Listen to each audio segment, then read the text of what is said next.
Praegu, sel hetkel, kui te seda kuulate, liigub Gröönimaa jääkilp kiirusega, mida NASA teadlased ei osanud ennustada veel 5 aastat tagasi. Iga sekund, iga hingetõmme, 30 miljardit tonni jääd sulab ära iga päev. See ei ole abstraktne number kaugelt planeedilt.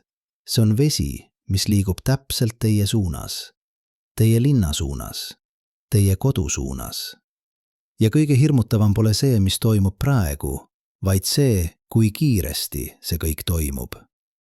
Kujutage ette Tallinna vanalinna, Raekoja plats, pikk tänav, paks Margareeta. Nüüd kujutage ette, et seisate seal 10 aasta pärast. Aga te ei seisa tänaval, te seisate paadis, sest tänavat enam ei ole, on ainult vesi. 2 meetrit vett seal, kus kunagi oli munakivitee. See pole ulmefilm, see pole hüpoteetiline stsenaarium aastaks 2100. See on NASA Climate Change Divisioni värskeim prognoos, avaldatud 2025 aasta detsembris, ja see räägib aastast 2036, 10 aastat. Teadlane nimega Dr. Jennifer Walsh, kes juhib Goddard Space Flight Centeri jääkilbide uurimisrühma, ütles intervjuus 2026 aasta jaanuaris midagi, mis pani kogu teadusliku kogukonna vaikima. Me eksisime, mitte veidi, me eksisime fundamentaalselt. Meie mudelid ei arvestanud ühe asjaga. Tagasisidetsüklid ei ole lineaarsed. Nad on eksponentsiaalsed. Mis see tähendab? See tähendab, et viimased 20 aastat me arvasime, et meil on aega, et ookanid tõusevad aeglaselt ja ennustatavalt umbes 3 millimeetrit aastas. Et aastaks 2100 võib tase tõusta 0,5 meetrit, võib-olla meetri. Aga satelliidid, mis jälgivad Gröönimaa ja Antarktikat, näitavad midagi muud. Sulamise kiirus ei kasva lineaarselt. Ta kiireneb. 2020 aastal sulas 350 miljardit tonni jääd. 2023 aastal 6 miljardit. 2025 aastal 900 miljardit tonni. 3 korda kiiremini 2 aastaga. Ja see pole kõik. Gröönimaa jääkilbi all on avastatud midagi, mida keegi ei oodanud. Geotermilised allikad. Maa sisemus soojendab jääd altpoolt, samal ajal kui atmosfäär soojendab ülalt. Dr. Walshi meeskond kasutas Ground Penetrating Radar tehnoloogiat ja avastas, et jääkilbi põhjas, seal kus jää puutub kokku kivimiga, on veekiht. Mitte külmunud, vedelat vett. See vesi toimib nagu määrdeaine. Kogu jääkilp, mis kaalub 3 miljonit miljardit tonni, libiseb ookeani poole kiiremini kui kunagi varem. Nüüd vaadake kaarti. Eesti. Väike riik Läänemere ääres. 13 400 ruutkilomeetrit maad. Aga kui ookeanid tõusevad 2 meetrit, siis see number muutub. Drastiliselt. Tallinna rannapiirkond, Pirita, Kakumäe, Stroomirand läheb vee alla. Aga see on alles algus. Pärnu, linn, kus elab 32 000 inimest, kaotab oma kesklinna täielikult. Kuninga tänav, kus suvel jalutavad 1000 turistid, muutub kanaaliks. Pärnu rannahotellid, mis seisavad praegu 300 meetrit merest eemal, seisavad siis vee sees. Haapsalu vanalinn, keskaegsed tänavad, Piiskopilinnuse müürid, mis on seisnud 700 aastat. 2 meetrit vett tähendab, et esimesed korrused on üleujutatud. Tänavad muutuvad navigeeritavateks ainult paatidega. Aga probleem pole ainult linnades. Saaremaa, Hiiumaa, Muhu, Vormsi. Eesti saared, kus elab 35 000 inimest. Vaadake, mis juhtub nende rannajoontega. Saaremaa kaotab umbes 5% oma territooriumist. See tähendab 10 ruutkilomeetreid maad, terveid külade, põlde, metsasid, teid, mis ühendavad kogukondi. Aga kõige hullema teeb see, et 2 meetrit pole lõpp-punkt. See on vahepunkt. Dr. Eric Grignot, glatsioloog University of California Irvine'ist, kes on uurinud Antarktikat 30 aastat, avaldas 2022 aastal uuringu, mis näitas midagi šokeerivat. Lääne-Antarktika jääkilp, mis sisaldab piisavalt jääd, et tõsta ookeanide taset 3,5 meetrit, on jõudnud niinimetatud tipping pointi, pöördepunkti. See tähendab, et isegi kui me peataksime kõik CO2 heitmed homme, jääkilp jätkaks sulamist.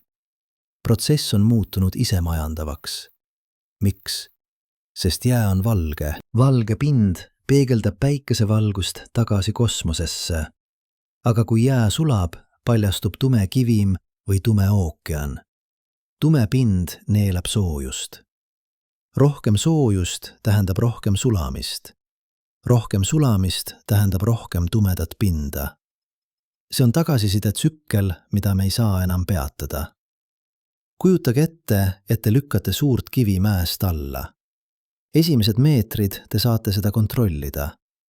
Aga kui kivi kogub piisavalt kiirust, pole enam vahet, kas te lõpetate lükkamise või mitte. Kivi veereb edasi oma impulsi tõttu. Gröönimaa ja Antarktika jääkilbid on see kivi ja nad on juba hakanud veerema. Aga kuidas see mõjutab täpselt Eestit? Läänemeri on eriline. Ta pole ookean, vaid sisemereks, mis on ühendatud Atlandi ookeaniga läbi kitsaste väinade. See tähendab, et veetaseme tõus ei jõua siia kohe. Aga ta jõuab. Ja kui ta jõuab, on tagajärjed hullemad kui avatud ookeani ääres. Sest Läänemeri on madal. Keskmine sügavus on 55 meetrit. Paljudes kohtades, eriti Eesti rannikul, on sügavus ainult 5–10 meetrit. Madal meri tähendab, et isegi väike tõus veetasemes nihutab rannajoont tohutult kaugele sisemaale. Iga 1 meeter vertikaalset tõusu võib tähendada 100 meetreid horisontaalset üleujutust tasasel rannikul. Pärnu rannik on peaaegu täiesti tasane. 2 meetrit tõusu tähendab, et meri liigub sisemaale 2–3 kilomeetrit. 3 kilomeetrit. Kujutage ette, et seisate Pärnu rannas. Vaatate merd. Nüüd keerake ringi ja kõndige 3 kilomeetrit sisemaale. Vaadake, mis seal on. Majad, koolid, poed, inimeste elud. Kõik see läheb vee alla. Aga see pole ainult füüsiline üleujutus. On veel midagi, millest vähe räägitakse. Soolane vesi. Kui merevesi tungib sisemaale, see ei jää lihtsalt pinnale. Ta imbub pinnasesse. Ta jõuab põhjavette ja soolane vesi tapab kõik. Põllud muutuvad kasutuskõlbmatuks, puud surevad, joogiveeallikad saastuvad. Eestis on umbes 20 000 hektarit põllumajandusmaad rannikualadel, mis on madalamal kui 2 meetrit üle merepinna. See on maa, mis toodab toitu 10 000 inimeste jaoks. Kui see maa muutub soolaseks, ei saa seal enam midagi kasvatada, mitte aastaid. Mitte aastakümned. Pinnas peab olema täielikult asendatud või loputatud läbi mage vee, mis võtab põlvkondi. Dr. Karin Nilsson, Stockholmi ülikooli keskkonnateadlane, kes on uurinud Läänemere ranniku ökoloogiat 25 aastat, kirjeldas seda 2021 aastal nii. Me ei räägi ajutisest üleujutusest, mida saab pärast koristada. Me räägime püsivast ökoloogilisest transformatsioonist. Ranniku ökosüsteemid, mis on arenenud tuhandeid aastaid, hävitatakse ühe põlvkonna jooksul. Ja see toimub praegu. Satelliidi mõõtmised näitavad, et Läänemere tase on tõusnud 3,2 millimeetrit aastas viimase 10 aasta jooksul. See ei tundu palju, aga see on keskmine. Tegelikkus on, et tõus kiireneb. 2010 aastal oli tõus 2 millimeetrit aastas. 2020 aastal 4 millimeetrit. 2025 aastal 6 millimeetrit. Eksponentsiaalset kasvu on raske mõista intuitiivselt. Meie ajud on harjunud lineaarse muutusega.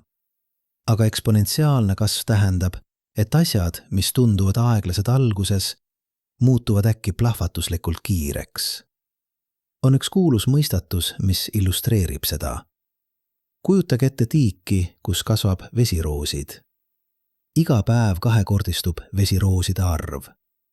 Esimesel päeval on 1 vesiroos, teisel päeval 2, kolmandal 4. Kui tiik on täis vesiroose 30 päeva pärast, siis millisel päeval on tiik pooltäis? Vastus pole 15. Vastus on 29. 99% muutusest toimub viimases kümnendikus ajast. Jääkilbid käituvad samamoodi. Viimased 50 aastat oleme näinud aedlast järkjärgulist sulamist. Aga nüüd oleme jõudmas punkti, kus kõver muutub järsuks. NASA andmed näitavad, et Gröönimaa jääkilbi sulamise kiirus on kahekordistunud iga 7 aasta järel alates 2005 aastast. Kui see trend jätkub ja kõik mudelid näitavad, et ta jätkub, siis järgmise 10 aasta jooksul näeme sulamist, mis võrdub kogu eelmise 50 aasta sulatusega. 50 aastat muutust 10 aastaga. Aga miks me ei näinud seda varem? Miks teadlased ei hoiatanud meid? Nad hoiatasid, aga me ei kuulanud. Või täpsemalt, me kuulsime numbreid, mis tundusid abstraktsed. Keskmine globaalne temperatuur tõuseb 1,5 kraadi. Ookeanid tõusevad pool meetrit aastaks, 2100. Need numbrid ei tundunud hirmutavad. Pool meetrit. See on põlvini. Kes kardab põlvini vett? Aga probleem oli mudelites. Kliimateaduse mudelid, mida kasutati veel 5 aastat tagasi, ei sisaldanud kõiki tagasisidemehhanisme. Nad ei arvestanud sellega, et sulav jää muudab ookeani voolusi, et muutunud voolud toovad soojema vee jääkilbide all, et soojem vesi kiirendab sulamist veelgi, et sulav jää vabastab metaani permafrostist, et metaan on 28 korda tugevam kasvuhoonegaas kui CO2. Iga tagasiside tsükkel võimendab teist. Dr. Michael Mann, Pennsylvania State University kliimateadlane, kes on kirjutanud 6 raamatut kliimamuutustest, ütles 2022 aastal midagi märkimisväärset. Me pole enam küsimuse juures, kas see juhtub. Me oleme küsimuse juures, kui kiiresti see juhtub. Ja vastus on kiiremini, kui keegi meist kartis. Nüüd vaatame konkreetselt, mis juhtub Eestiga järgmise 10 aasta jooksul, kui NASA prognoos osutub õigeks. Aasta 2027. Esimesed märgid. Tallinna-Pirita tee, mis kulgeb mööda rannikut, üle ujutatakse tormide ajal regulaarselt. Mitte enam kord aastas nagu varem, vaid iga kuu. Linn paigaldab ajutisi barjääre, aga barjäärid peavad vastu ainult teatud tasemeni. Aasta 2029. Pärnu kesklinn kogeb esimese suure üleujutuse suvel, mitte tormihooajal. Vesi tuleb mitte tuulest, vaid lihtsalt sellest, et meretase on nüüd nii kõrge, et tavaline kõrge mõõn ulatub tänavatele. Ärid esimestel korrustel hakkavad kolima kõrgematele korrustele. Kinnisvara hinnad rannikualadel kukuvad 50% 1 aastaga. Aasta 2032. Saaremaa kaotab oma esimese küla. Väike rannaküla, kus elas 50 inimest, evakueeritakse. Majad jäävad tühjaks. Vesi võtab nad üle aeglaselt, vaikides. Fotod tühjadest majadest, mis seisavad põlvini vees, muutuvad sümboolseks. Aasta 2035. Tallinna Sadama infrastruktuur vajab täielikku ümberkujundamist. Dokid, mis ehitati merepinnast 1 meeter kõrgemale, on nüüd vee all. Uued dokid tuleb ehitada 3 meetrit kõrgemale. Maksumus 300 miljonit eurot. Aasta 2036. 2 meetrit. Aga isegi need numbrid ei räägi täielikku lugu. Sest 2 meetrit on keskmine. Tormide ajal, kui tuul tõstab vett, võib tase olla 4 või 5 meetrit kõrgem kui praegu. Ja tormid muutuvad sagedasemaks. Soojem ookean tähendab rohkem energiat atmosfääris. Rohkem energiat tähendab tugevamaid torme. Eesti Meteoroloogia ja Hüdroloogia Instituut avaldas 2021 aastal uuringu, mis analüüsis tormide sagedust Läänemere piirkonnas viimase 100 aasta jooksul. Tulemused olid selged. Tormid, mida varem peeti sajandi tormideks, tormid, mis statistiliselt peaksid juhtuma kord 100 aasta jooksul, juhtuvad nüüd iga 10 aasta tagant. Ja trend kiireneb. See tähendab, et 2 meetrit pole maksimaalne veetase, mida Eesti näeb. See on uus, normaalne. Tormide ajal võib vesi olla palju kõrgemal. Aga kas on midagi, mida saab teha? See on küsimus, mida küsib iga inimene, kes kuuleb neid numbreid. Ja vastus on keeruline. Jah ja ei. Me ei saa peatada jääkilpide sulamist, mis on juba alanud. See protsess on liiga kaugel. Aga me saame aeglustada seda. Me saame vähendada, kui palju vesi lõpuks tõuseb. Iga 10 kraadi, mille võrra me suudame hoida globaalset temperatuuri madalamana, tähendab miljoneid inimesi, kes ei pea oma kodusid maha jätma. Iga aasta, mille võrra me suudame aeglustada sulamist, annab meile rohkem aega kohaneda, ehitada kaitset, kolida, infrastruktuuri. Holland on näide. Riik, kus pool territooriumist on merepinnast madalamal, on investeerinud miljardeid eurosid üleujutuse kaitsesse. Nende süsteem hüdraulilistest barjääridest, pumpajaamadest ja tugevdatud tammidest on kõige arenenum maailmas. Aga isegi Holland tunnistab, et kui ookeanid tõusevad rohkem kui 2 meetrit, muutub nende süsteem ebapiisavaks. Eesti valitsus teadis sellest juba 2023 aastal. Keskkonnaministeerium tellis Tallinna Tehnikaülikoolilt salajase uuringu. Pealkiri oli Kuiv ja bürokraatlik. Rannikupiirkondade haavatavuse analüüs kliimamuutuste kontekstis. Aga dokumendi sisu oli kõike muud kui kuiv. Lehekülg 52 sisaldas kaarte, mis näitasid täpselt, mis juhtub iga 50 sentimeetri tõusu korral. Lehekülg 83 sisaldas majanduslikku analüüsi. Kui palju maksab Eesti ranniku infrastruktuuri kaitsmine? Number oli 3,5 miljardit eurot. 3,5 miljardit. See on rohkem kui Eesti kogu aastane riigieelarve haridusele ja tervishoiule kokku. Ja see number eeldas ainult 1 meetrit tõusu. 2 meetri puhul number 2-kordistub. Aga raha pole isegi kõige suurem probleem. Probleem on aeg. Hollandil kulus 50 aastat oma üleujutuskaitsesüsteemi ehitamiseks.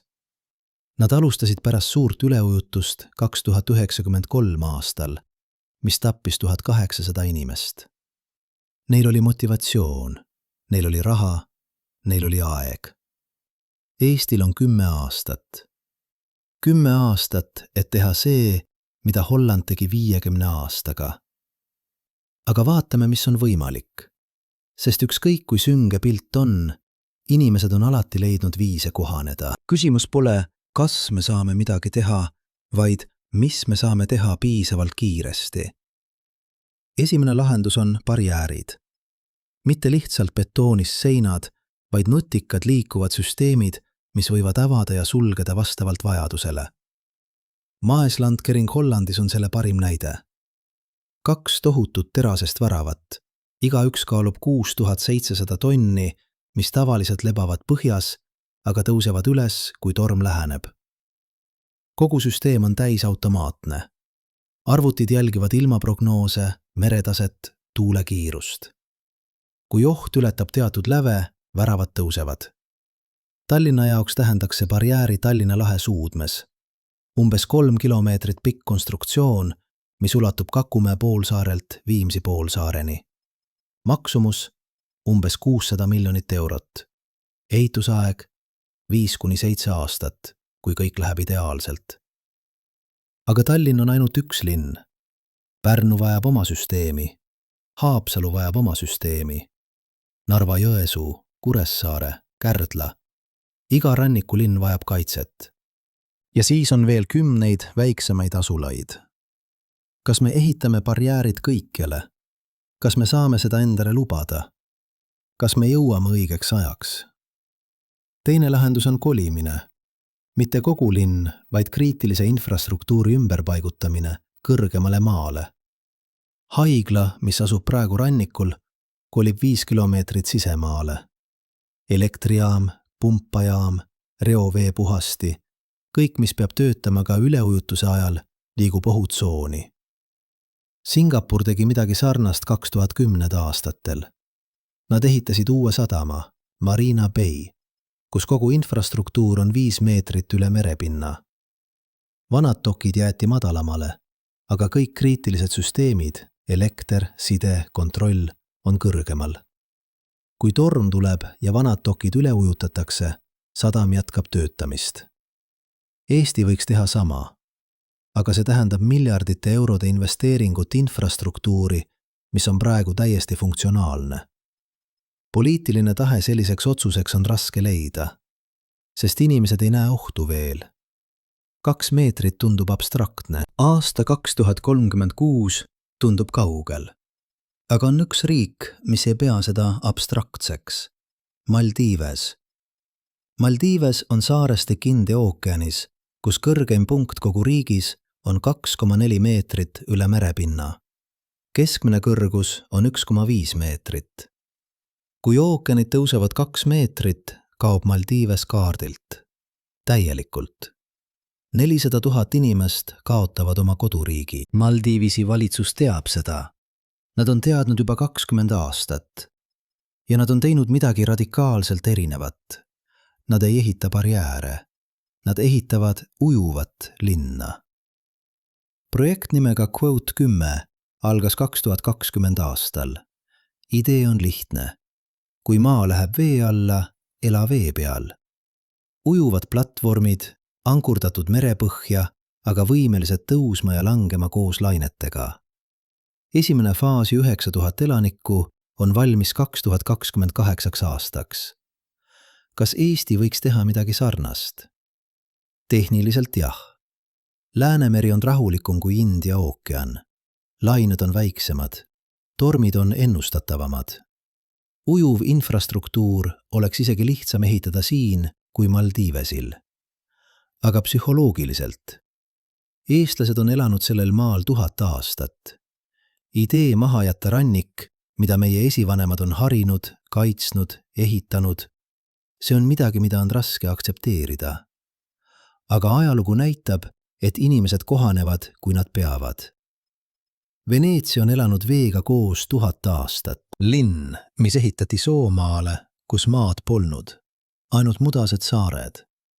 Nad lõid tehnoloogia. Paalud, mis ulatuvad sügavale mudasse. Hooned, mis on ehitatud nii, et esimene korrus võib üle ujutada, aga teine ja kolmas jäävad kuivaks. Nad õppisid elama rütmis, kus 2 korda päevas tõuseb vesi tänavatele ja 2 korda taandub. Aga isegi Veneetsia jõuab oma piirideni. Aqua alta, kõrge vesi, mis varem juhtus 2 korda aastas, juhtub nüüd 120 korda aastas. Linn vajub, meri tõuseb.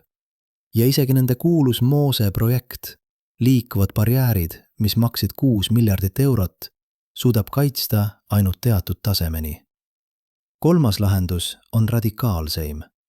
Muuta see, kuidas me mõtleme linnast. Arhitekt nimega Bjarke Ingels, kes projekteeris Google'i ja Lego peakortereid, tegi 2018 aastal ettepaneku New Yorgile. Mitte ehitada seinu, mis hoiavad vee väljas, vaid kujundada linn nii, et vesi võib tulla sisse, aga ei tee kahju. Pargid, mis muutuvad ajutisteks veehoidlateks. Tänavad, mis on ehitatud poorsest materjalist, mis laseb vee läbi. Hooned, mis on tõstetud postidele, nii et vesi voolab all läbi. Ta nimetas seda vastupidav disain. Mitte võidelda looduse vastu, vaid liikuda koos sellega. Kopenhaagen on hakanud seda rakendama. Cloudburst Management Plan, pilvelõhke juhtimise plaan, muudab linna nii, et ta suudab vastu võtta äärmuslikke vihmahulki ilma üleujutusteta. Tänavad on kujundatud kui kanalid, pargid kui veehoidlad. Iga element täidab 2 funktsiooni, igapäevane kasutus ja hädaolukorra juhtimine. Tallinn võiks õppida sellest, aga see nõuab mõtteviisi muutust. Me peame lõpetama mõtlemise quote 12 ja alustama mõtlemist quote 13. Aga kõik need lahendused, barjäärid, kolimine, ujuvad linnad, resilient disain, nõuavad ühte asja, mida meil on kõige vähem – aega. Ja siin tuleb mängu kõige olulisem küsimus. Mitte quote _14, vaid quote _15. Vaadake, mis juhtus New Orleansis. Hurricane Katrina 2005 aastal. Teadlased olid hoiatanud aastakümneid, et linna üleujutuskaitse on ebapiisav. Nad olid näidanud täpselt, mis juhtub, kui suur torm tabab. Nad olid isegi arvutanud välja, kui palju maksaks süsteemi parandamine. $2 miljardit. Aga keegi ei teinud midagi. Sest 2 miljardit tundus palju. Sest torm tundus hüpoteetiline. Sest oli alati tähtsamaid asju, millele raha kulutada. Siis tuli Katrina. 1800 inimest suri. $125 miljardit kahju. Ja pärast seda kulutati $14 miljardit üleujutuskaitse parandamiseks. 7 korda rohkem, kui oleks maksnud ette valmistuda. See on inimpsühholoogia paradoks. Me oleme head reageerima kriisidele, aga halvad ennetama neid. Me näeme seda korduvat ajaloos ikka ja jälle. Aga kliimamuutuste puhul on üks erinevus. Kui kriis on juba siin, on liiga hilja reageerida. Eesti peab otsustama praegu, mitte 10 aasta pärast, kui vesi on juba tänavatel. Praegu. Aga otsus pole ainult valitsuse teha. See on iga inimese otsus, kes elab rannikul või plaanib sinna investeerida. Kas te ostate maja Pärnus, mis on 1 meeter üle merepinna? Kas te ehitate äri Piritale? Kas te investeerite kinnisvarasse, mis võib olla vee all 10 aasta pärast? Kinnisvaraturul on juba märke, et inimesed hakkavad mõistma. Tallinna Kinnisvaraliit avaldas 2025 aasta oktoobris analüüsi, mis näitas midagi olulist. Korterite hinnad rannikualadel, mis on madalamal kui 3 meetrit üle merepinna, on kasvanud viimase 5 aasta jooksul 20% aeglasemalt kui korterid, mis on kõrgemal kui 5 meetrit. Turg hakkab hindama riski. Kindlustusseltsid teevad sama. Swiss Re, üks maailma suurimaid edasikindlustajaid, teatas 2024 aastal, et nad ei kindlusta enam uusi hooneid rannikualadel, mis on madalamal kui 2 meetrit üle prognoositava meretaseme aastaks 2050. 2 meetrit. See number jälle. Aga mis juhtub inimestega, kes juba elavad seal? Kes ostsid oma kodu 20 aastat tagasi, kui keegi ei rääkinud meretaseme tõusust? Kelle kogu vara on seotud majaga, mis võib olla väärtusetu 10 aasta pärast? See on sotsiaalne kriis, millest vähe räägitakse. Kliimamuutused ei mõjuta kõiki võrdselt. Rikkad saavad kolida, vaesed jäävad kinni. Miami Beachis, Floridas on see juba toimumas. Luksuslikud korterid kõrgetel korrustele müüakse rekordhinnadega. Aga majad esimestel korrustel, mis üle ujutatakse iga kõrge mõõna ajal, seisavad tühjalt. Omanikud ei suuda neid müüa. Pangad ei anna enam hüpoteeke. Terved linnaosad muutuvad kummituslinnakuteks. Mitte seetõttu, et inimesed lahkusid, vaid seetõttu, et nad on lõksus. Eesti peab vältima seda stsenaariumi ja see tähendab ausaid vestlusi praegu. Valitsus peab ütlema inimestele tõde. Mõned piirkonnad ei ole kaitstavad. Mõned majad tuleb maha jätta. Ja ühiskond peab aitama neid inimesi, kes kaotavad oma kodud mitte oma süü tõttu, vaid planeedi muutuste tõttu. On olemas mudel selleks. Uus-Meremaa linn Christchurch kogedes 2011 aastal maavärinat, mis hävitas tuhandeid maju.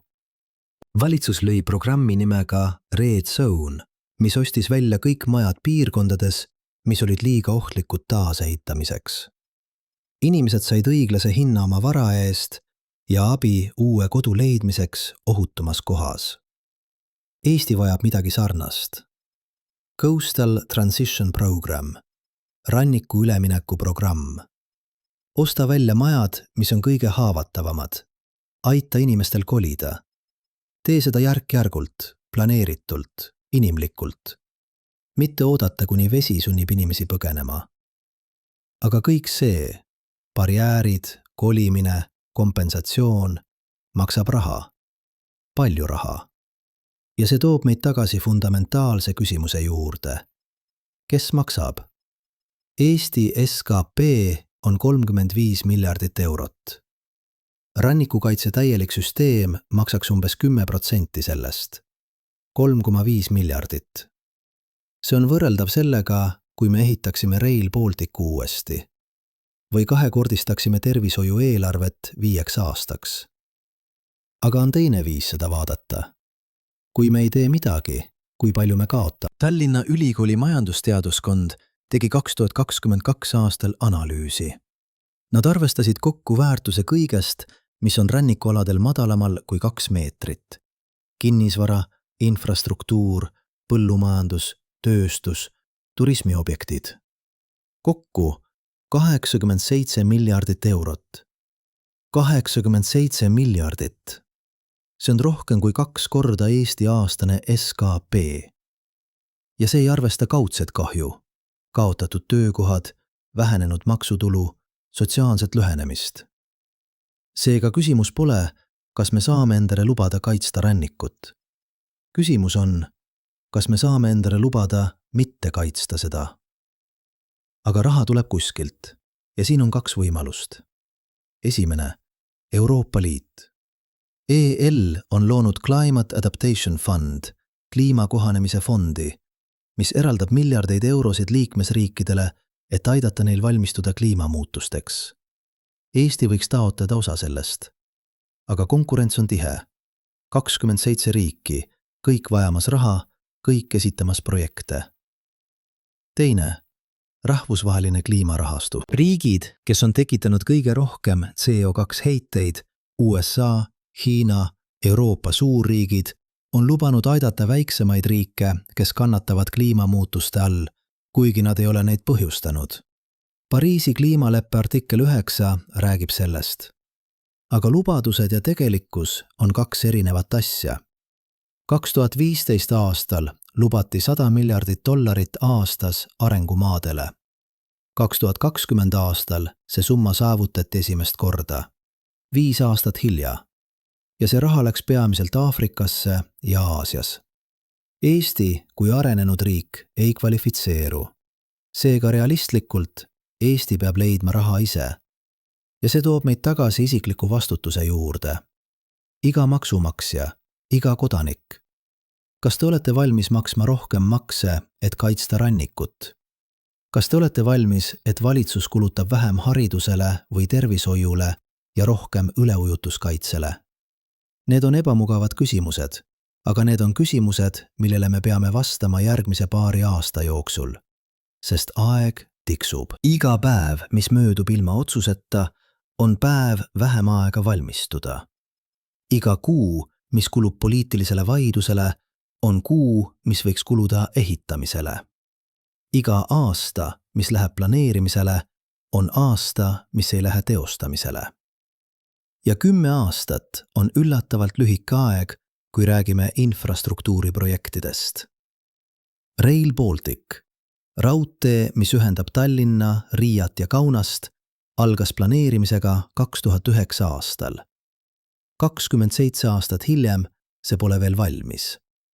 Esimesed rongid peaksid sõitma 2030 aastal, kui kõik läheb plaani järgi. 27 aastat ühele raudteele. Rannikukaitse on keerulisem kui raudtee. See nõuab koordineerimist 10 erinevate asutuste vahel, keskkonnamõju hindamisi, geoloogilisi uuringuid, hüdrodünaamilisi mudeleid, avalikke arutelusid, kohtuvaidlusi, ehituslube ja siis alles tegelikku ehitamist. Kui me alustame täna, võime valmis saada 2035 aastaks. Aasta enne, kui NASA prognoos ütleb, et vesi on 2 meetrit kõrgemal. Kui me alustame homme, võime mitte jõuda õigeks ajaks. Aga on üks asi, mis annab lootust. Tehnoloogia areneb kiiremini kui kunagi varem. 3-mõõtmeline printimine on muutnud ehitust. Hollandis printiti 2021 aastal esimene betoonis sild 3-mõõtmelise printeriga. Protsess, mis tavaliselt võtaks 6 kuud, võttis 2 nädalat. Ja sild on tugevam kui traditsiooniliselt ehitatud. Eesti võiks kasutada sama tehnoloogiat rannikubarjääride ehitamiseks. Iga barjääri element prinditakse tehases, veetakse kohale, paigaldatakse. Kiirus kasvab 10 korda, maksumus langeb 50%. Tehisintellekt muudab planeerimist. Mudelid, mis varem võtsid kuud arvutamiseks, töötavad nüüd tundidega. AI suudab simuleerida 1000 erinevaid stsenaariume, leida optimaalse lahenduse, ennustada probleeme enne, kui need tekivad. Droonid muudavad inspekteerimist. Rannikujoone kaardistamine, mis varem võttis nädalaid, võtab nüüd päevi. Iga muutus meretasemes, iga erosiooni märk, iga nõrk punkt infrastruktuuris, kõik see on jälgitav reaalajas. Aga tehnoloogia pole ime, see on tööriist.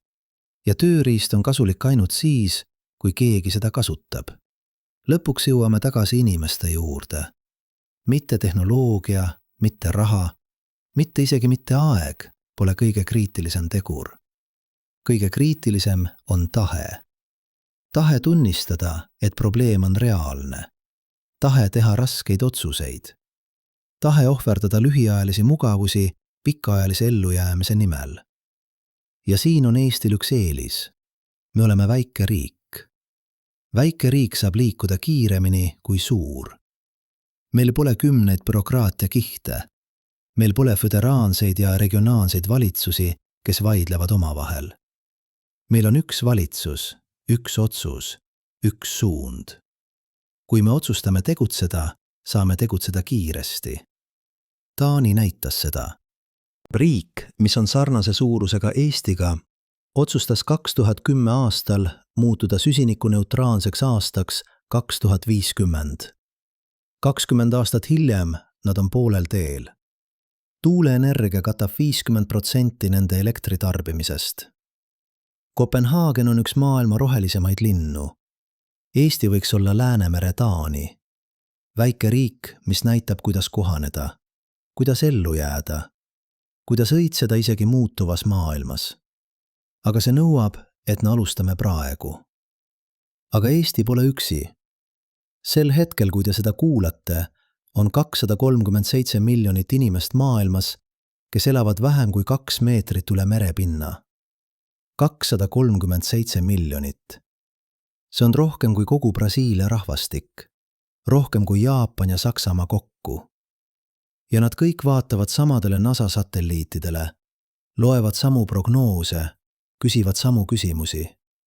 Mis saab meist? Bangladesh.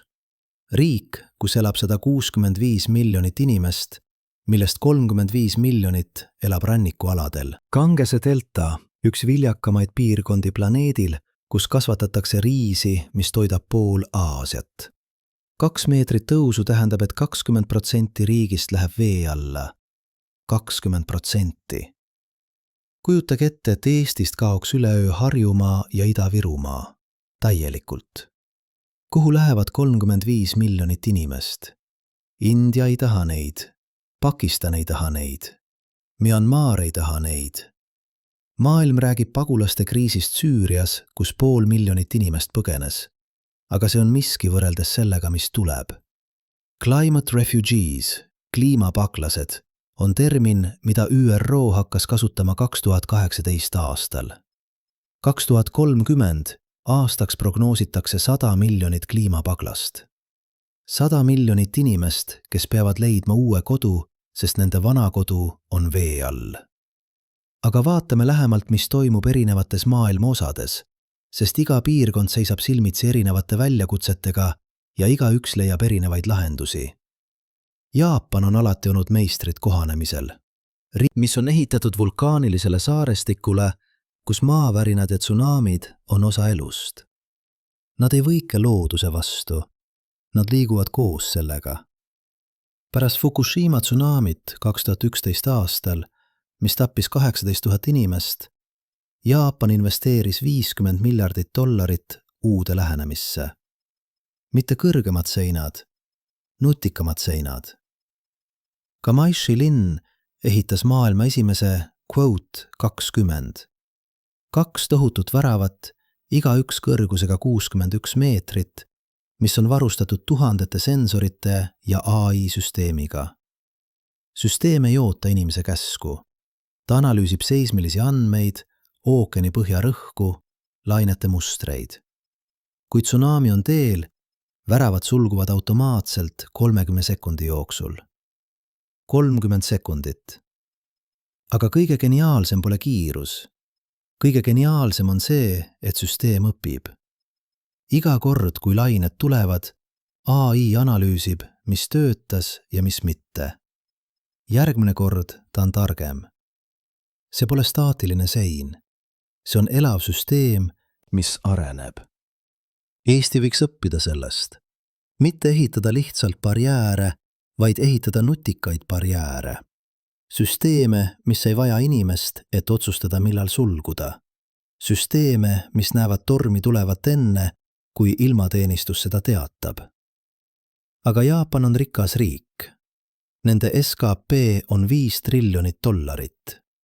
Nad saavad endale lubada $50 miljardi projekte. Mis saab riikidest, kes ei saa? Vietnam näitab teist teed. Mekongi delta, kus elab 18 miljonit inimest, vajub kiiremini, kui meri tõuseb.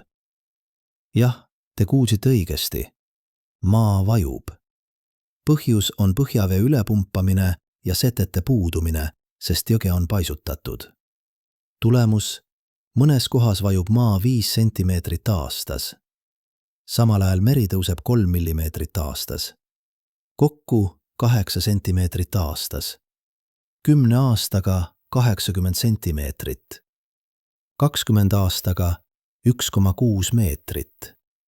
Ja siis tuleb veel meretaseme tõus peale. Vietnam ei saa ehitada Hollandi stiilis barjääre.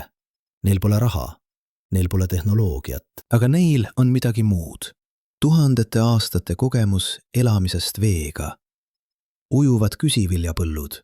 See kõlab nagu ulme, aga see on iidne tehnoloogia, mida kasutatakse Mekongi deltas juba 600 aastat. Põhimõte on lihtne. Tee põld, mis ujub.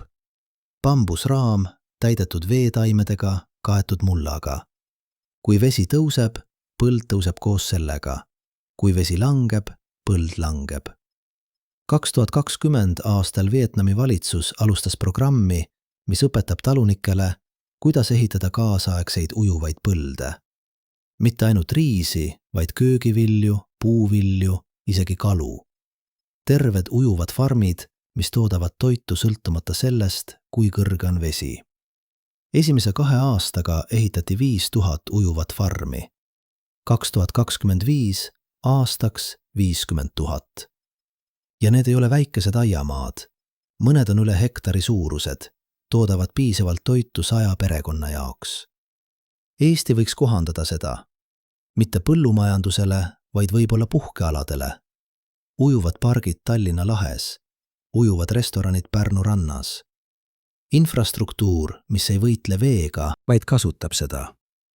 Aga kõige radikaalsemat lähenemist näitab riik, millest keegi ei oodanud. Indoneesia. Jakarta, pealinn, kus elab 10 miljonit inimest, vajub kiiremini kui ükski teine suurlinn maailmas.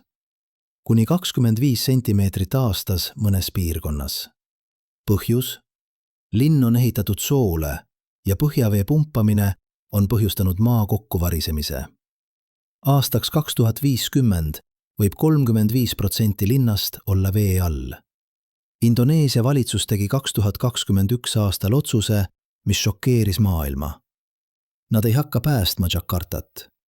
Nad kolivad pealinna Nusantara. Uus linn ehitatakse Borneo džunglist.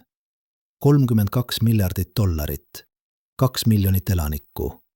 Valmis 2014 aastaks. See pole väike projekt. See on terve riigi ümberpaigutamine.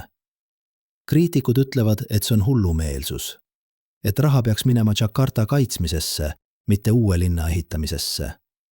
Aga Indoneesia valitsus vastas midagi huvitavat. Quote 21. See on filosoofiline nihe. Tunnistada, et mõned lahingud on kaotatud. Et mõnikord targem on taanduda ja üles ehitada uuesti, kui võidelda kaotatud positsiooni eest. Kas Eesti peaks kunagi kaaluma midagi sarnast? Kas on punkt, kus me ütleme quote 22. See tundub võimatu, aga ajalugu on täis võimatuid asju, mis said võimalikuks, kui alternatiiv oli hullem. Aga vaatame ka riike, kes ei ole lihtsalt kohanenud, vaid kasutanud kriisi võimalusena. Holland on ilmselge näide, aga on teinegi, Singapur. Linnriik, mis on täielikult rannikul, kus kõrgeim loomulik punkt on kõigest 161 meetrit. Aga Singapur ei oodanud, kuni probleem saabub. Nad alustasid valmistumist juba 2005 aastal, kui esimesed kliimamudelid näitasid, mis tuleb. Nende lähenemine oli kolmekordne. Esiteks, ehitada kõik uus infrastruktuur vähemalt 5 meetrit üle praeguse meretaseme. Iga uus hoone, iga uus tee, iga uus park. 5 meetrit. See tundus ülepakutud 2005 aastal. 2026 aastal see tundub ettenägelik. Teiseks, muuta kogu rannik. Alakriips, quote, alakriips 23, alakriips. Mitte lihtsalt ehitada seinu, vaid luua ökosüsteeme, mis kaitsevad loomulikult. Mangrovemetsad, mis neelavad laineid. Korallrifid, mis murduvad tormienergiat. Märgalad, mis toimivad kui käsnad, imavad üleliigset vett. Kolmandaks, vesi kui ressurss. Singapuril pole oma magevett. Nad impordivad seda Malaisiast. Aga nad nägid meretaseme tõusu kui võimalust. Rohkem merevett tähendab rohkem vett desalineerimiseks. Nad ehitasid maailma suurima desalineerimistehase, mis muudab merevee joogiveeks. Nüüd nad on veevarustuses sõltumatud. Kriis muutus võimaluseks. Eesti võiks mõelda samamoodi. Läänemeri on praegu probleem, aga võib-olla ta võiks olla lahendus. Desalineerimine, lainete energia, ujuvad tuulepargi, infrastruktuur, mis ei ainult kaitse vee eest, vaid kasutab vett. Aga kõik need näited, Jaapan, Vietnam, Indoneesia, Singapur, on riigid, kus valitsus saab teha otsuseid kiiresti. Demokraatiad, jah, aga demokraatiad, kus on tugev konsensus, et kliimamuutused on eksistentsiaalne oht. Mis saab riikidest, kus sellist konsensust pole? Ameerika Ühendriigid on kõige kurvem näide. Florida, osariik, kus elab 22 miljonit inimest, millest 6 miljonit elab vähem kui 2 meetrit üle merepinna. Miami, Fort Lauderdale, Tampa, Jacksonville, kõik need linnad on otseses ohus ja kõik teavad seda. Miami Beach üleujutatakse nüüd iga kõrge mõõna ajal. Tänavad muutuvad jõgedeks 2 korda kuus. Kanalisatsioon voolab tagasi. Soolane vesi tungib põhjavette. Aga mis toimub poliitikas? Florida osariigi valitsus keelas 2023 aastal riigiasutustel kasutada terminit alakriips, quote, 24, ametlikes dokumentides. Mitte seetõttu, et nad ei tea, mis toimub, vaid seetõttu, et tunnistada kliimamuutusi tähendaks tunnistada, et kinnisvara, mis moodustab osariigi majanduse selgroo, on kaotamas väärtust. See on kognitiivne dissonants riigi tasandil, aga turg ei hooli poliitilistest mängudest. Kindlustusseltsid lahkuvad Floridast.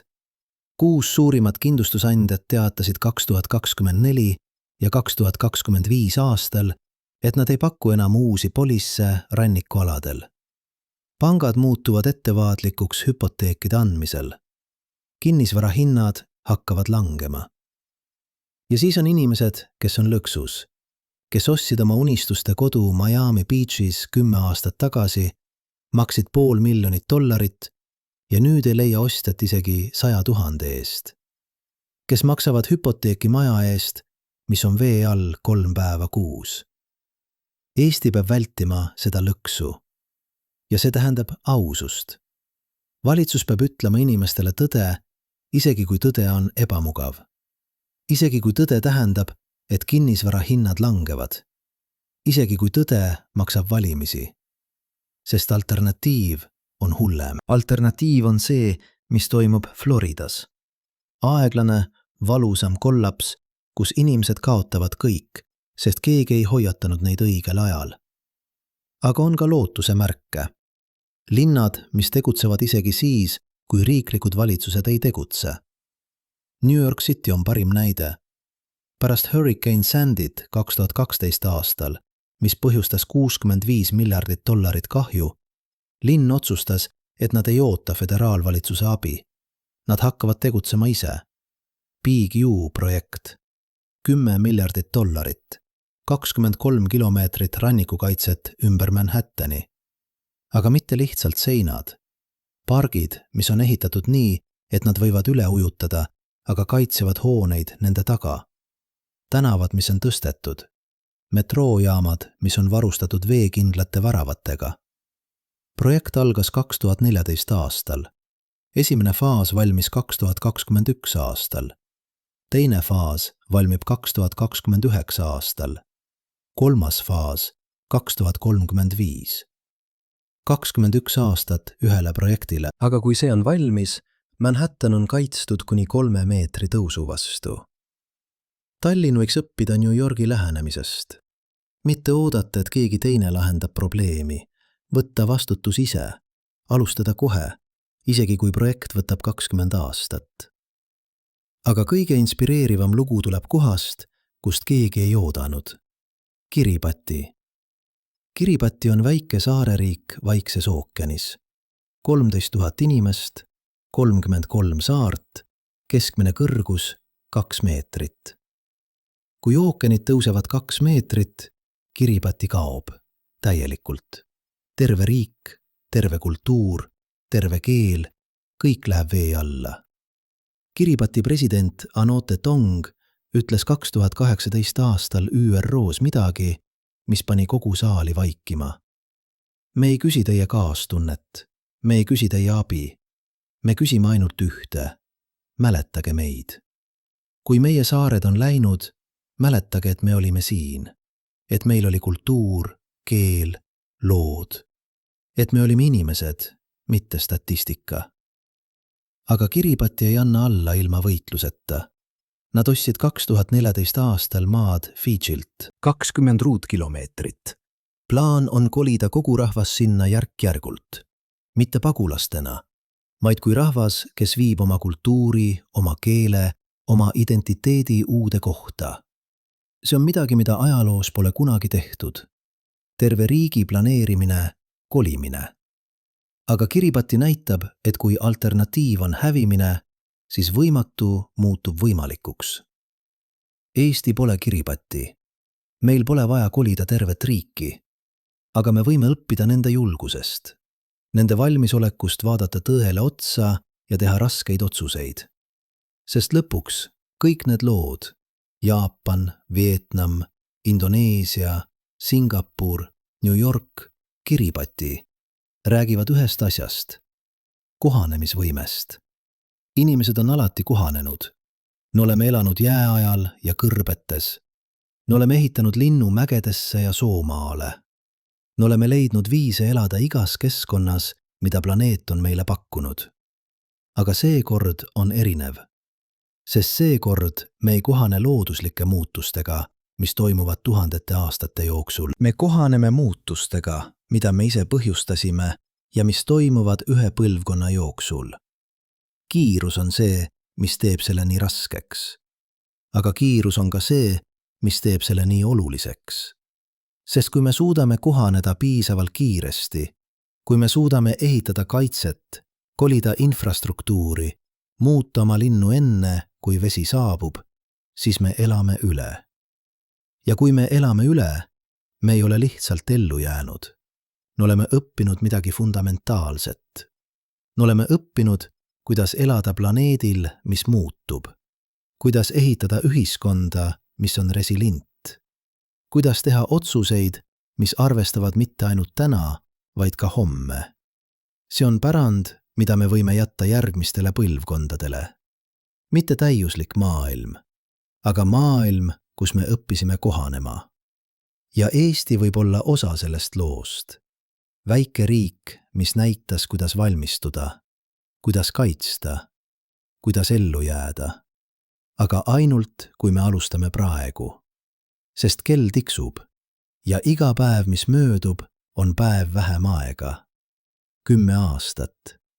3650 päeva. 85 020 tundi. Ja iga tund loeb. Aga nüüd peame rääkima millestki, mida keegi ei taha kuulda. Tõenäosusest, et me eksime. Jah, te kuulsite õigesti. Pärast kõike, mida te just kuulsite, NASA andmed, satelliidi mõõtmised, teadlaste hoiatused, on aeg ausaks vestluseks. Sest teadus pole religioon. Teadus pole absoluutne tõde. Teadus on parim oletustegevus, mis meil on, põhinedes andmetel, mida me praegu omame. Ja ajalugu on täis hetki, kus parim oletustegevus osutus valeks. 2005 aastal ütlesid kliimamudelid, et Arktika jää kaob täielikult suvel aastaks 2013. Ei kadunud. 2008 aastal ennustati, et Himaalaja liustikud kaovad aastaks 2035. Nad sulavad, jah, aga mitte nii kiiresti, kui arvati. 2011 aastal öeldi, et Maldiives on vee all aastaks 2020. Nad on endiselt seal. Kas see tähendab, et kliimamuutused pole reaalsed? Ei. Kas see tähendab, et me ei peaks muretsema? Ei. Aga see tähendab, et me peame olema ausad ebakindluse suhtes. Dr. Judith Curry, endine Georgia Techi kliimateaduse professor, kes on uurinud kliimamuutusi 40 aastat, ütles 2023 aastal midagi, mis tekitas skandaali teaduslikus kogukonnas. Meie mudelid on head ennustama trende, aga nad on halvad ennustama kiirust. Ja kiirus on see, mis loeb. Ta ei eitanud kliimamuutusi, ta ei eitanud meretaseme tõusu, aga ta ütles midagi olulist.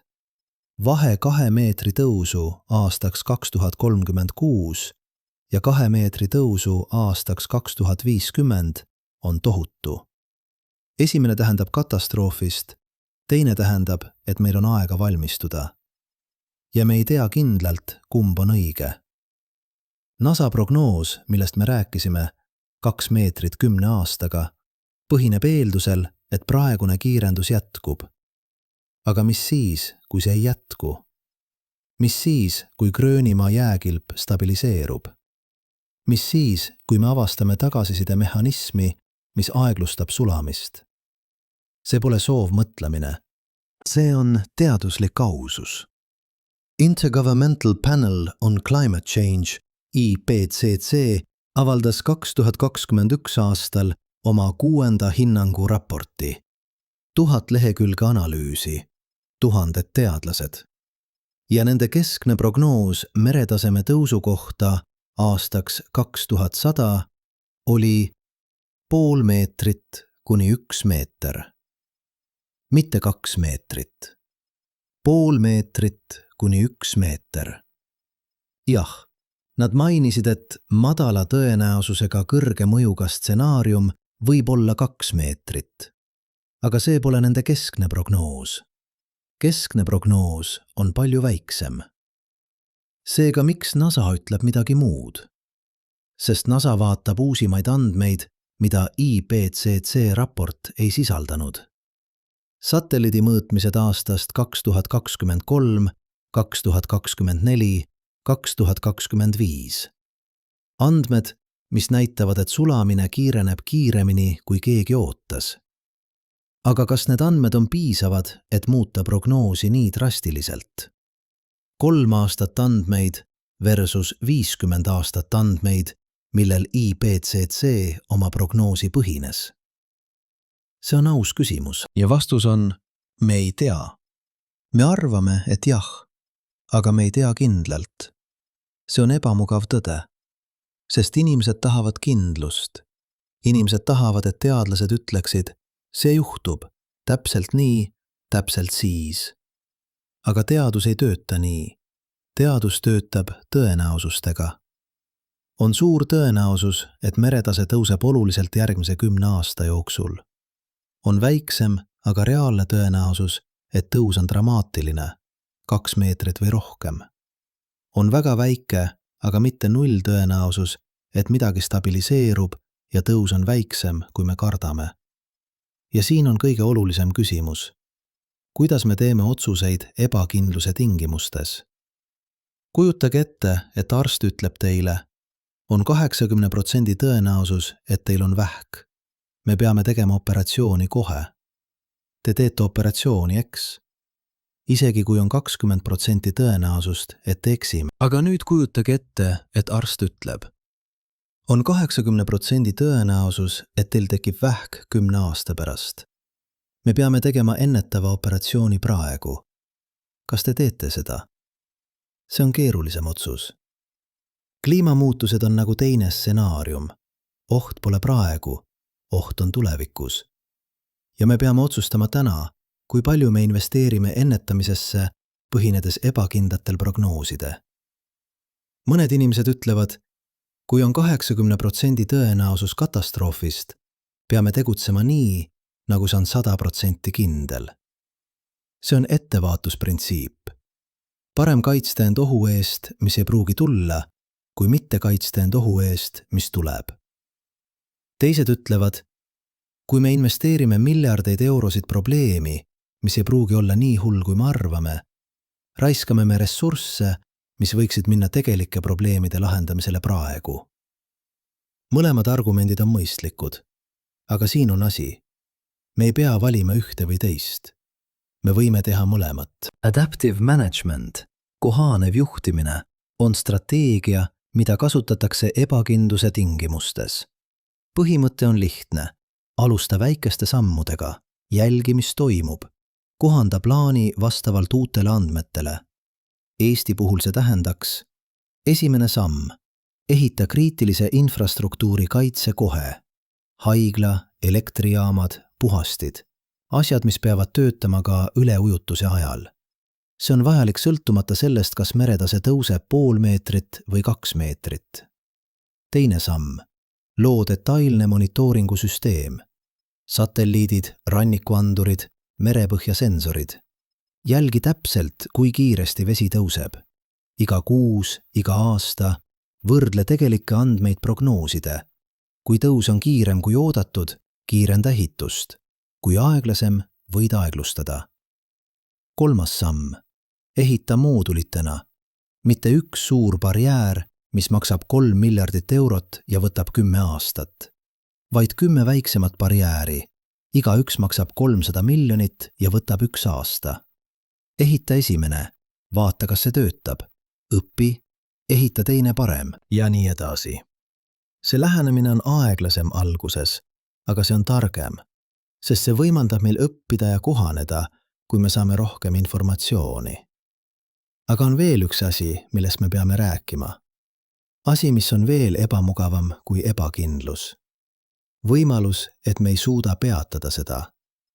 Isegi kui me teeme kõik õigesti.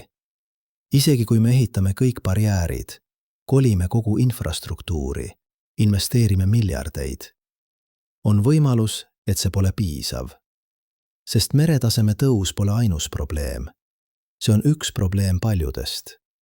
Temperatuuri tõus, äärmuslikud ilmastikuolud, põuad, üleujutused, tormid, metsatulekahjud, ookeanide hapestumine, liikide väljasuremised, toiduainete puudus, veekriis, massiline migratsioon.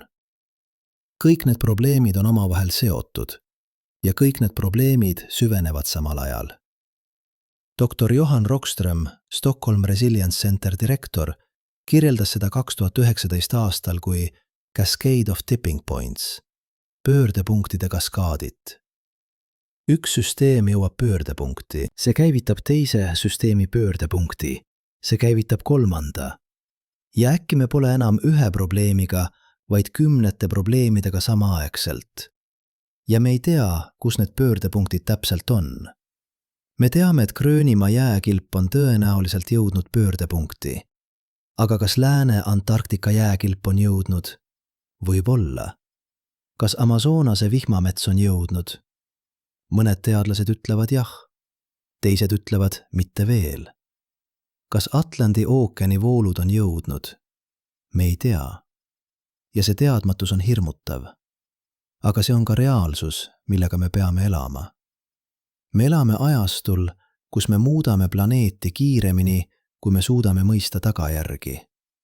Me oleme nagu keemik, kes segab kemikaale, teadmata täpselt, mis reaktsioon toimub. Me näeme, et midagi toimub, aga me ei tea täpselt, mis ja kui kiiresti. Seega, mis me teeme? Me teeme parima, mida me oskame. Me kasutame teadust, mida meil on. Me tunnistame ebakindlust. Me ehitame süsteeme, mis on paindlikud. Me jälgime, õpime, kohandame. Ja me valmistume halvimaks, lootes parimale. Sest see on ainus mõistlik strateegia ebakindluse tingimustes. Tallinna Ülikool tegi 2024 aastal uuringu, mis küsis eestlastelt. Kui kindel te olete, et meretase tõuseb oluliselt järgmise 10 aasta jooksul? 52% vastas väga kindel või üsna kindel. 31% vastas ei tea. 17% vastas üsna ebakindel või väga ebakindel. See tähendab, et peaaegu pool eestlastest pole veendunud, et probleem on tõsine. Ja see on mõistetav, sest nad ei näe seda veel. Tallinna tänavad pole vee all. Pärnu rand on endiselt seal. Saaremaa pole kadunud. Aga see on kliimamuutuste traagiline omadus. Kui te näete seda omaenda silmadega, on juba liiga hilja midagi teha. Kujutage ette, et te seisate raudteel. Te näete rongi tulevat kauguselt, aga rong on veel 2 kilomeetrit eemal. Te ei kuule seda, te ei tunne vibratsiooni. Teie ajul on raske uskuda, et see rong on oht. Aga keegi, kes seisab kõrgemal, kes näeb kogu pilti, karjub teile. Liigu! Rong tuleb! Kas te liigute? Või te jääte seisma, sest te ei näe rongi veel? Teadlased on need, kes seisavad kõrgemal. Nad näevad andmeid, mudeleid, trende. Nad näevad rongi tulevat ja nad karjuvad. Aga paljud inimesed ei kuule. Või nad kuulevad, aga ei usu. Sest nende isiklik kogemus ei vasta hoiatusele. See on inimpsühholoogia probleem, mida on peaaegu võimatu lahendada. Aga on üks asi, mis töötab. Isiklikud lood. Mitte statistika, mitte mudelid. Vaid lood inimestelt, kes on juba kogenud seda. Kadri Tammepuu, 53 aastat vana naine Pärnust, kelle maja on 100 meetrit rannast. Ta rääkis intervjuus 2025 aasta novembris. 20 aastat tagasi, kui me selle maja ostsime, meri oli seal. Ta näitas käega. Nüüd meri on siin. Iga aasta ta tuleb lähemale. Iga torm, vesi jõuab veidi kaugemale. Minu aias on puu, mille mu isa istutas 50 aastat tagasi. Eelmisel aastal soolane vesi jõudis selle juurde. Puu suri. 50 aastat kasvas, 1 aasta suri. See on lugu, mis jõuab inimesteni viisil, kuidas statistika ei jõua. Või Jüri Kask, 47 aastat vana kalamees Saaremaalt. Mu vanaisa õpetas mulle kalastama nendel vetel. Ta näitas mulle, kus on madalikud, kus on ohtlikud kivid. Nüüd need madalikud on sügavamal. Need kivid on vee all. Meri on muutunud. Ja see pole aeglane muutus.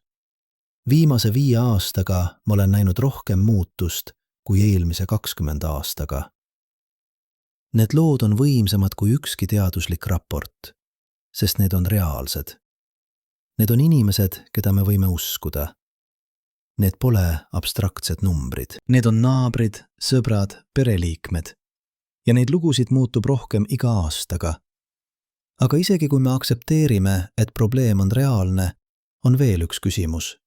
Kas me suudame teha piisavalt kiiresti? Vaatame realistlikult, mis on võimalik. Eesti ehitussektor suudab ehitada umbes 2 miljardit eurot infrastruktuuri aastas. See on meie maksimaalne võimsus. Kõik ehitajad, kõik masinad, kõik materjalid. Rannikukaitse täielik süsteem maksab 3,5 miljardit eurot. See tähendab, et isegi kui me pühendame kogu ehitussektori ainult rannikukaitsele, mitte ühtegi uut maja, mitte ühtegi uut teed, mitte midagi muud, võtab see 2 aastat. Aga me ei saa pühendada kogu sektorit ühele projektile. Meil on vaja ehitada ka muid asju. Haigla, koolid, elamud, teed. Realistlikult me võime pühendada võib-olla 20% ehitusvõimsusest rannikukaitsele. See tähendab 400 miljonit eurot aastas. 3,5 miljardit jagatud 400 miljoniga on 8,75 aastat. 9 aastat. Ja see eeldab, et kõik läheb ideaalselt. Ei ole viivitusi, ei ole ootamatuid probleeme, ei ole poliitilisi vaidlusi. Aga reaalsuses on alati viivitusi. Alati on ootamatuid probleeme. Alati on poliitilisi vaidlusi. Rail Baltic pidi valmima 2025 aastal. Nüüd öeldakse 2030. Võib-olla 2035. Projekt, mis pidi võtma 10 aastat, võtab 25. Kui rannikukaitse järgib sama mustrit, me ei ole valmis aastaks 2036. Me oleme valmis aastaks 2050. 14 aastat liiga hilja. See on kõige hirmutavam arvutus. Mitte see, et me ei tea, mis tuleb, vaid see, et isegi kui me teame, me ei pruugi jõuda õigeks ajaks. Aga on üks asi, mis võib muuta seda võrrandit. Tehnoloogia. Kui me suudame kasutada uusi ehitusmeetodeid, 3-mõõtmeline printimine, modulaarne ehitus, automatiseerimine, me võime 2-kordistada kiirust. 9 aastat muutub 5 aastat. Kui me suudame kasutada tehisintellekti planeerimiseks, optimeerida iga otsust, vältida vigu enne, kui need juhtuvad, me võime vähendada viivitusi. 5 aastat muutub 4 aastat. Kui me suudame luua poliitilise konsensuse, kõik erakonnad, kõik huvigrupid nõustuvad, et see on prioriteet, me võime kõrvandada bürokraatlikud takistused. 4 aastat muutub 3 aastat. 3 aastat. See on võimalik. Aga see nõuab, et kõik läheb õigesti. Ja ajalugu näitab, et kõik ei lähe kunagi õigesti. Seega me peame valmistuma stsenaariumiks, kus me ei jõua õigeks ajaks. Kus vesi tuleb enne, kui kaitse on valmis. Mis siis? Siis me vajame evakuatsiooniplaane, ajutisi barjääre, hädaolukorra protokolle, süsteeme, mis võimaldavad meil reageerida kiiresti, kui üleujutus juhtub. Holland on loonud sellised süsteemid. Nad nimetavad seda multi-layer safety, mitmetasandiline ohutus. Esimene kiht, püsivad barjäärid. Teine kiht, ajutised barjäärid, mis saab paigaldada kiiresti. 3. kiht, evakuatsioonimarsruudid ja varjupaigad. 4. kiht, kindlustus ja kompensatsioon. Kui esimene kiht ebaõnnestub, on teine. Kui teine ebaõnnestub, on 3. ja nii edasi. Eesti vajab sama lähenemist, sest ausus on see, me ei tea, kas me jõuame õigeks ajaks. Me loodame. Me teeme kõik, mida saame. Aga me peame olema ausad võimaluse suhtes, et me ei jõua. Ja see on kõige raskem sõnum edastada, sest inimesed tahavad kindlust. Nad tahavad, et valitsus ütleks, ärge muretsege, me kaitseme teid. Kõik saab korda. Aga vastutustundlik valitsus ei saa seda öelda. Vastutustundlik valitsus peab ütlema, me teeme kõik, mida saame, aga te peate ka ise valmistuma. Te peate teadma, mis teha, kui üleujutus tuleb. Te peate teadma, kuhu minna. Te peate teadma, kuidas kaitsta oma perekonda. See on ebamugav tõde, aga see on tõde. Ja võib-olla see on kõige olulisem õppetund sellest kõigest. Me ei ela enam maailmas, kus valitsus saab lahendada kõik probleemid. Me elame maailmas, kus probleemid on nii suured, nii keerulised, nii kiired, et me vajame kõiki. Valitsust, ettevõtteid, kogukondi, peresid, iga inimest. Kliimamuutused pole probleem, mida keegi teine lahendab. See on probleem, mida me kõik peame lahendama koos. Ja see algab sellest, et me tunnistame tõde, kogu tõde. Mitte ainult hirmutavad osad, vaid ka ebakindlad osad.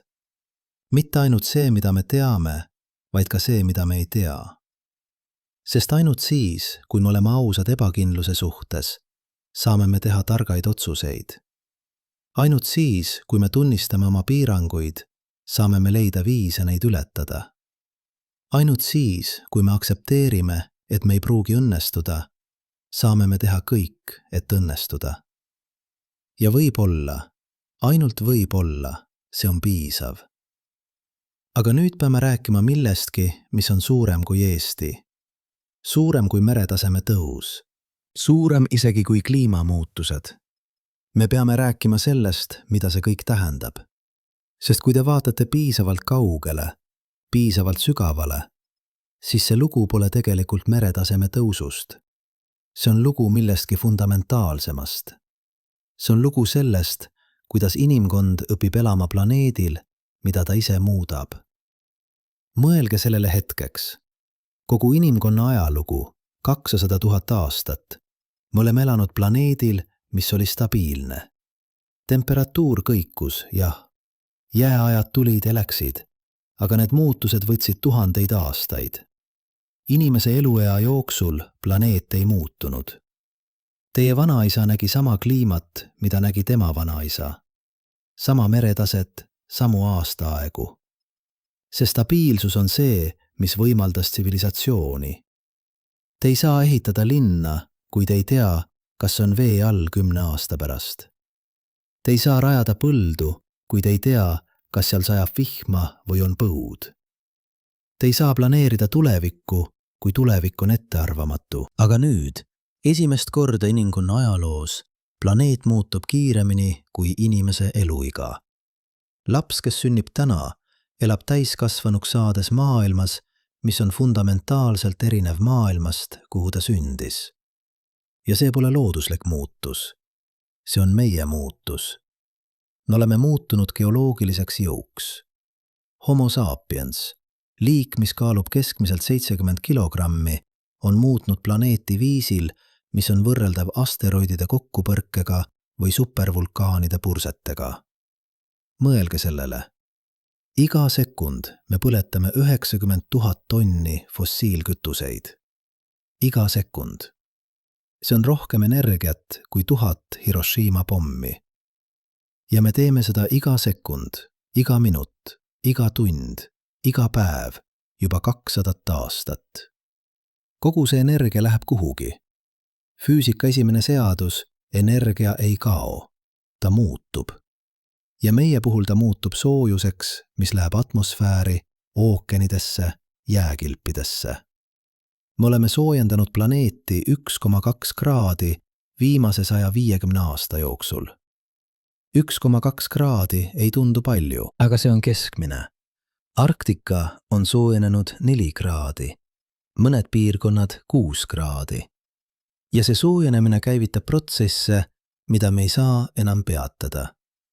Jääkilbid sulavad, permafrost sulab, metaan vabaneb, ookeanid neelevad CO2 ja muutuvad happelisemaks, korallid surevad, kalade populatsioonid kokkuvad, toiduahelad lagunevad. Iga muutus käivitab teise muutuse. Iga tagasisidetsükkel võimendab teist. Ja me seisame selle keskel, üritades mõista, mida me oleme teinud. Aga siin on asi, mida me peame tunnistama. Me ei tea täpselt, mis juhtub edasi. Me teame, et planeet soojeneb. Me teame, et jää sulab. Me teame, et meri tõuseb. Aga me ei tea täpselt, kui kiiresti. Me ei tea täpselt, millal jõuame pöördepunktideni. Me ei tea täpselt, millised tagasisidetsüklid käivituvad. Kliimasüsteem on kõige keerulisem süsteem, mida me oleme kunagi üritanud mõista. Atmosfäär, ookeanid, jääkilbid, metsad, pinnased, elustik. Kõik on omavahel seotud viisil, mida me alles õpime mõistma. Ja me teeme katseid selle süsteemiga reaalajas. Me lisame CO2 atmosfääri kiirusega, mis on 10 korda kiirem kui ükski looduslik protsess viimase 65 miljoni aasta jooksul. Ja me vaatame, mis juhtub. See on nagu keemiaeksperiment, kus te ei tea täpselt, mis reaktsioon toimub.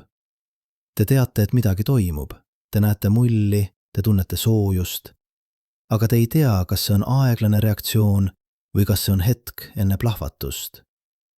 Ja see teadmatus on võib-olla kõige hirmutavam asi. Mitte see, mida me teame, vaid see, mida me ei tea. Me ei tea, kas Atlandi ookeani termohaline tsirkulatsioon, voolud, mis toovad sooja vett põhjapoolsesse Atlandi ookeani ja hoiavad Euroopa kliima leebena, on stabiilne või läheneb pöördepunktile. Mõned mudelid ütlevad, et ta on juba nõrgenenud 15%. Teised ütlevad, et ta on stabiilne. Me ei tea. Me ei tea, kas Amazonase vihmamets, mis toodab 20% maailma hapnikust, on jõudnud punkti, kus ta muutub savanniks. Mõned teadlased ütlevad, et me oleme juba kaotanud 17% metsast ja kriitilise piir on 20%. Teised ütlevad, et meil on veel aega. Me ei tea. Me ei tea, kas Ida-Antarktika jääkilp, mis sisaldab piisavalt jääd, et tõsta meretaset 58 meetrit, on stabiilne või hakkab sulatama. Satelliidid näitavad mõningaid muutusi, aga kas need on ajutised või algus millestki suuremast? Me ei tea. Ja see me ei tea pole teaduse nõrkus. See on teaduse ausus. Sest teadus pole religioon, mis annab lõplikke vastuseid. Teadus on protsess, mis otsib tõde, tunnistades, et tõde on keeruline ja me ei näe kunagi kogu pilti. Aga see teadmatus ei tähenda, et me ei peaks tegutsema. Vastupidi, see tähendab, et me peame tegutsema ettevaatlikult, targalt, alandlikult. Sest on üks asi, mida me teame kindlalt. Mida rohkem me muudame planeeti, seda vähem me suudame ennustada, mis juhtub. Ja see toob meid tagasi Eesti juurde, tagasi Tallinna juurde, tagasi teie juurde. Sest lõpuks kõik need globaalsed protsessid, jääkilbid, ookeanid, atmosfäär, need kõik muutuvad reaalseks ühes kohas, siin, kus te elate. Kui te seisate Tallinna rannas ja vaatate merd, te ei näe Gröönimaa jääkilpi, te ei näe Antarktika liustikke, te ei näe globaalset kliimasüsteemi, aga te näete vett ja see vesi kannab endas kogu planeedi lugu. Iga laine, mis puutub randa, on tulnud kuskilt. Võib-olla Atlandi ookeanist, kus ta sai energiat tormist, mis tekkis soojenevast atmosfäärist. Võib-olla Arktikast, kus ta oli kunagi jää, aga sulas ja voolas lõunasse. Võib-olla Läänemere põhjast, kus ta tõusis, sest planeet paisub soojuse tõttu. Iga laine on ühendus. Ühendus teie ja planeedi vahel. Ja see ühendus töötab mõlemas suunas. Iga kord, kui te sõidate autoga, te lisate CO2 atmosfääri, mis soojendab planeeti, mis sulatab jääd, mis tõstab merd, mis toob laine lähemale teie kodule. Iga kord, kui te lülitate valguse, te kasutate energiat, mis tõenäoliselt tuleb fossiilkütustest, mis lisab soojussüsteemi, mis muudab kliimat, mis muudab maailma. Te olete osa süsteemist. Mitte väline vaatleja, osa. Ja see on võib-olla kõige olulisem mõistmine, mida me vajame. Me pole eraldatud loodusest, me oleme osa loodusest. Iga hingetõmme, mida te võtate, on ühendus atmosfääriga. Iga söögi korral, mida te sööte, on ühendus ökosüsteemiga. Iga samm, mida te astute, on ühendus planeediga. Ja kui planeet muutub, muutute teie. kui te muutute, muutub planeet. See pole metafoor, see on füüsika. Aga siin on ilus asi. See ühendus tähendab ka, et teil on võim. Mitte võim peatada kliimamuutusi üksi, aga võim olla osa lahendusest. Iga otsus, mida te teete, kuidas te liigute, mida te sööte, kuidas te elate, on hääl. Väike hääl, jah. Aga kui miljonid väikesed hääled räägivad koos, nad muutuvad kuuldavaks. Eesti on väike riik, 1,3 miljonit inimest. Me ei saa muuta maailma üksi. Aga me saame näidata, kuidas väike riik kohaneb, kuidas väike riik valmistub, kuidas väike riik elab edasi muutuvas maailmas. Ja võib-olla see on meie pärand. Mitte see, et me olime suured, vaid see, et me olime targad. Mitte see, et me võitsime looduse, vaid see, et me õppisime elama koos loodusega. Sest lõpuks see on ainus viis edasi. Me ei saa võita võitlust planeedi vastu. Planeet on liiga suur, liiga vana, liiga võimas. Ta on siin olnud 4,5 miljardit aastat. Ta on üle elanud 5 massi väljasuremist. Ta elab üle meid. Aga me võime õppida elama planeedil, mis muutub. Me võime õppida olema paindlikud. Me võime õppida kohanema. Ja võib-olla, ainult võib-olla, me võime õppida midagi veel fundamentaalsemat. Me võime õppida, et me pole planeedi omanikud. Me oleme planeedi külalised. Ja külalised peavad olema viisakad. Nüüd mõelge tagasi, kuidas me alustasime. Praegu, sel hetkel, kui te seda kuulate, liigub Gröönimaa jääkilp kiirusega, mida NASA teadlased ei osanud ennustada. See oli esimene lause ja see oli lause hirmust. Hirmust selle ees, mis tuleb. Hirmust ebakindluse ees, hirmust muutuse ees. Aga nüüd, pärast kõike, mida te olete kuulnud, võib-olla te näete seda teisiti. Jah, jääkilp liigub. Jah, meri tõuseb. Jah, maailm muutub. Aga te olete siin. Te kuulate seda. Te mõtlete sellele. Te olete osa põlvkonnast, kes peab tegema otsuseid, mida ükski põlvkond enne pole pidanud tegema. Ja see on hirmutav, aga see on ka erakordne. Te elate ajal, mis määrab tulevikku. Mitte ainult teie tulevikku, mitte ainult teie laste tulevikku, vaid inimkonna tulevikku. Otsused, mida me teeme järgmise 10 aasta jooksul, kõlavad edasi sajandeid, võib-olla aastatuhandeid, kui me õnnestume.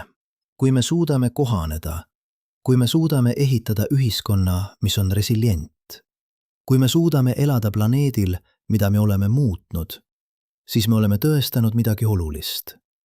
Me oleme tõestanud, et inimkond suudab õppida, suudab muutuda, suudab kasvada. Aga kui me ebaõnnestume, kui me jätkame nii, nagu oleme jätkanud, kui me eirame hoiatusi, kui me lükkame otsuseid edasi, siis me oleme tõestanud midagi muud. Me oleme tõestanud, et me oleme liiga rumalad, et ellu jääda. Ja ajalugu ei mäleta rumalaid liike. Aga ma ei usu, et me oleme rumalad. Ma usun, et me oleme võimelised imedele. Ma usun, et me suudame ehitada linnu, mis elavad koos veega. Ma usun, et me suudame luua tehnoloogiaid, mis kaitsevad meid. Ma usun, et me suudame teha otsuseid, mis päästevad tulevikku. Aga see nõuab, et me alustame praegu, mitte homme, mitte järgmisel aastal. Praegu. Sest iga päev, mis möödub, on päev vähem aega. Ja aeg on ainus ressurss, mida me ei saa tagasi osta. Seega siin on küsimus, millega ma tahan teid jätta. Mitte mis saab Eestist, mitte mis saab maailmast, vaid midagi isiklikumat. Mis saab teist? Kui te vaatate tagasi 10 aasta pärast, aastal 2036, kui NASA prognoos ütleb, et meri on 2 meetrit kõrgemal, mida te tahate näha? Kas te tahate näha, et te olite osa lahendusest?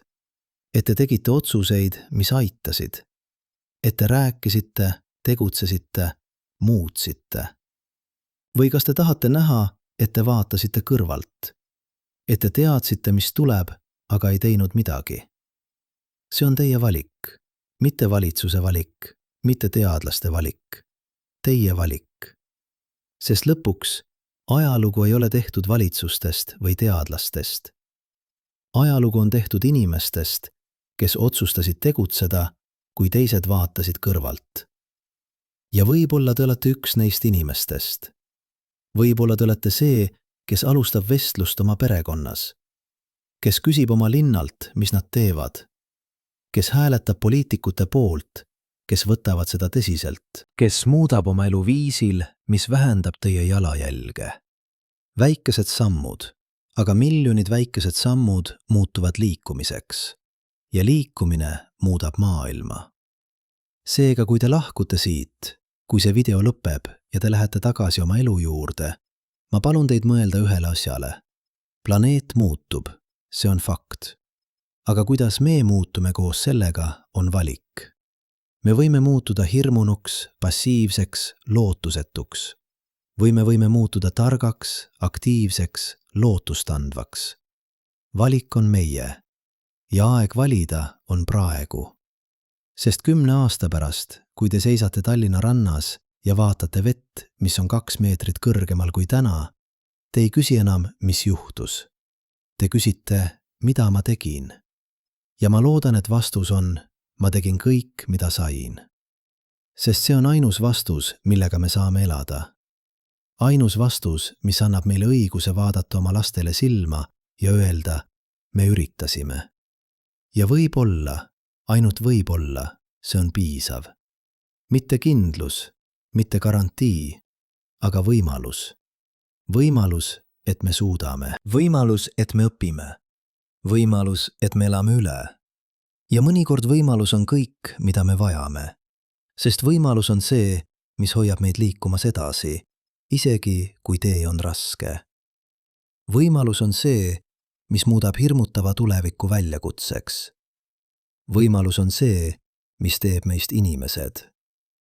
Seega vaadake veel kord merd, vaadake laineid, vaadake horisonti ja küsige endalt, mis on minu osa selles loos? Sest see on teie lugu, meie lugu, inimkonna lugu ja lugu pole veel lõppenud. Me kirjutame seda praegu, iga päev, iga otsusega, iga sammuga. Ja kuidas see lugu lõpeb, sõltub sellest, mida me teeme järgmisena.